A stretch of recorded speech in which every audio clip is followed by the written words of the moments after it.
Hello, Taurus, Sun, Moon, Rising, and Venus signs. Kamusta kayo? Sana po ay nasa mabuti kayong kalagayan. Welcome back po sa Star Tarot. Kung bago kayo dito, welcome din kayo. Thank you sa inyong support. I truly appreciate it. God bless you all po. Tingnan natin ang mga mensahe for Taurus. We have communicate clearly.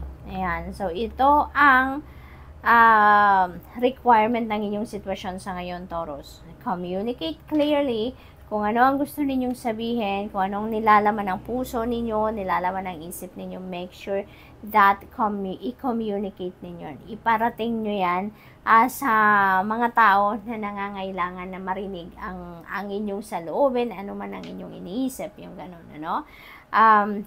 Make sure din na pagdi-deliver ninyo ay maayos.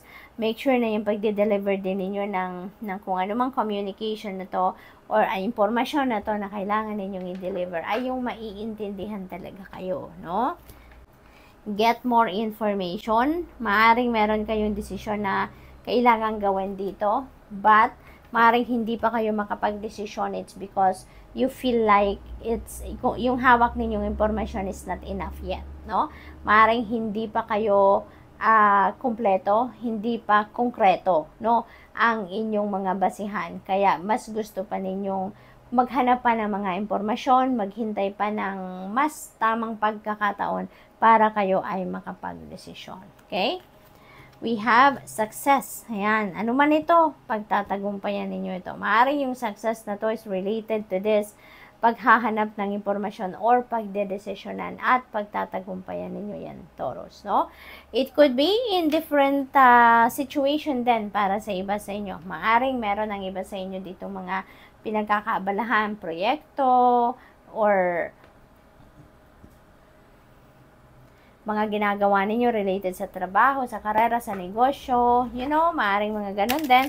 And maybe nandun ang success, no, na naghihintay sa inyo. Maaaring magiging matagumpay ang inyong mga ginagawa, no.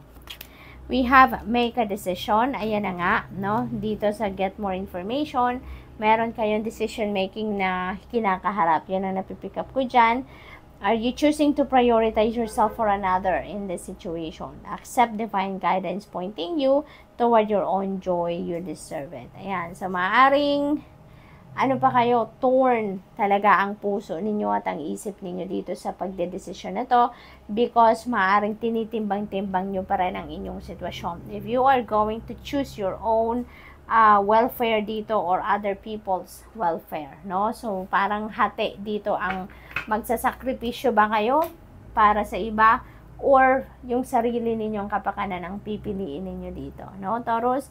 Kaya, in cases like that, ano, mahirap talagang pagdesisyonan yan, kaya iniimbitahan kayo dito, no, na humingi kayo ng divine guidance, no? At pakinggan ninyo din ang bulong sa inyo ng iyong intuition because your intuition will always lead you to the right decision.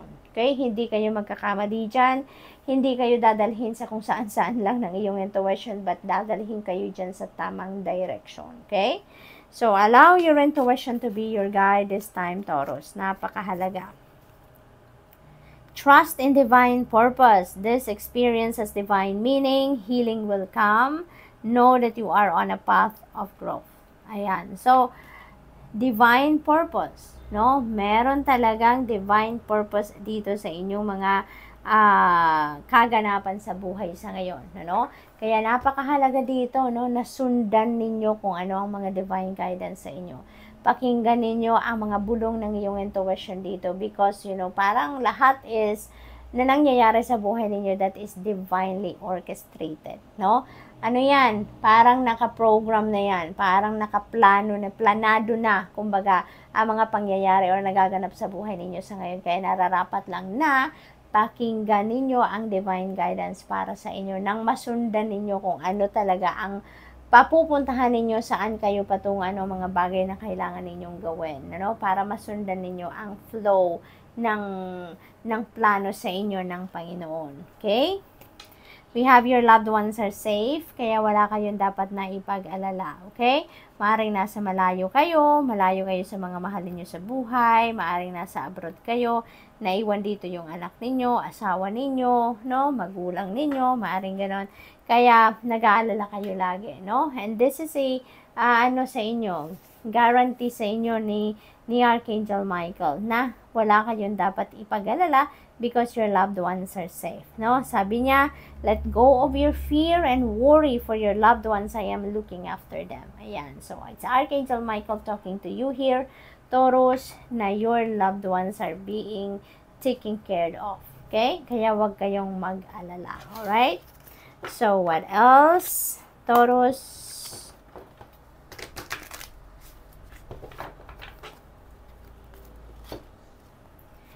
Three of Michael. Ayan. So, this is the beginning of your success, no? Taurus, meron tayong success card dito. So, talagang siguro yung tagumpay na to ay nalalapit ng dumating or nalalapit mo ng makuha, no? Kung ano man ang inyong ginagawa sa ngayon, unang-una, kayo ay magtatagumpay dahil you are doing what you love to do.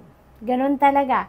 Kapag gustong-gusto ninyo ang ginagawa ninyo, kapag nandyan ang puso ninyo, nilalagay ninyo ang effort, yung dedication and commitment ninyo sa inyong ginagawa, walang duda, pagtatagumpayan talaga ninyo yan, no? Kaya naman ang karamihan sa inyo dito, Taurus, ganun ang ganap, no? You're going or you are climbing the ladder of success. It's because you are doing what you love to do. You are enjoying it. Kaya naman, parang mas magaan ang lahat, magaan ang pagtatrabaho, magaan ang iyong pakiramdam, maganda, masaya, dahil ginagawa mo kung ano yung gusto mo, no? And maaaring ang iba sa inyo dito, also magtatagumpay din kayo, mas mabilis kayong makarating sa tugatog ng tagumpay sa kung ano man ang ginagawa ninyo dito because you are also being helped out by other people. Maaaring may mga katulong kayo, may mga kapartner kayo dito, maybe you're working in a team dito and your team is very supportive of you. Maaaring nagkakasundo din ng mga ideas ninyo, nagkakasundo din kayo sa mga plans ninyo. That's why walang obstacle. Malinis ang path. That's why talagang magtatagumpay kayo ng sabay-sabay. We have two of Raphael. Wow. This is meeting kindred spirits. This is a strong bond between two people happening dito, Taurus, no? So, maaring ang iba sa inyo dito, if you are single, no, Taurus, maaring makilala nyo na dito yung inyong soulmate, ang inyong twin flame, ang inyong future na magiging jowa ninyo or yung future ninyong love interest, no? At maaari din, no, may posibilidad din na ngayon makikilala nyo siya. Kung yan ang para sa'yo, maaaring mabuo dito ang isang love connection. Magkakaroon ng love connection and maybe eventually you will enter into a new love and romantic relationship. So, maaaring may ganong ganap dito. Meron ditong love na magbo-blossom, no? May ganon din ganap dito for some of you. So, congratulations, no? Sa inyo dyan, Taurus. We have the sun energy.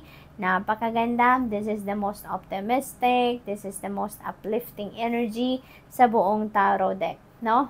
Sa lahat ng mga pangyayari sa buhay ninyo dito, Taurus, talagang ipagpapasalamat ninyo yan. It's because it's divinely orchestrated, no?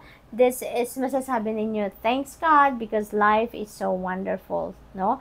Kasi sa sun energy, lahat ng magagandang pangyayari sa buhay ninyo ay maaaring mangyari. Yan ang energy na hatid ng sun, no? Magliliwanag ang buhay ninyo, you will be energetic, you will be happy, you will be joyful, you will be successful. Magliliwanag ang lahat. Kung meron mang dark circumstances na pinagdadaanan ng iba sa inyo dito, Taurus, there is an opportunity or there is a chance ngayon na yan ay matabunan na ng liwanag. At ibig sabihin yan, kung may mga problema, masusolusyonan na yan. Kung mayroong mga hindi pagkakaintindihan, magkakaroon na ng reconciliation, yung mga ganun ba. Kung mayroong mga problema sa pera, magkakaroon na kayo dito ng mga financial breakthrough or financial opportunities, no, na maaaring maghatid ng prosperity and abundance sa inyo and financial success. So, nababalot kayo dito ng isang napaka-positibong energy. Kaya talaga naman, magtatagumpay talaga kayo dito. Because this also brings forth success. Material success, that includes that, no? Kaya, napakaganda, no? So, good luck po, and that's all I have for you for the week. Thank you for watching. Love and light. Namaste.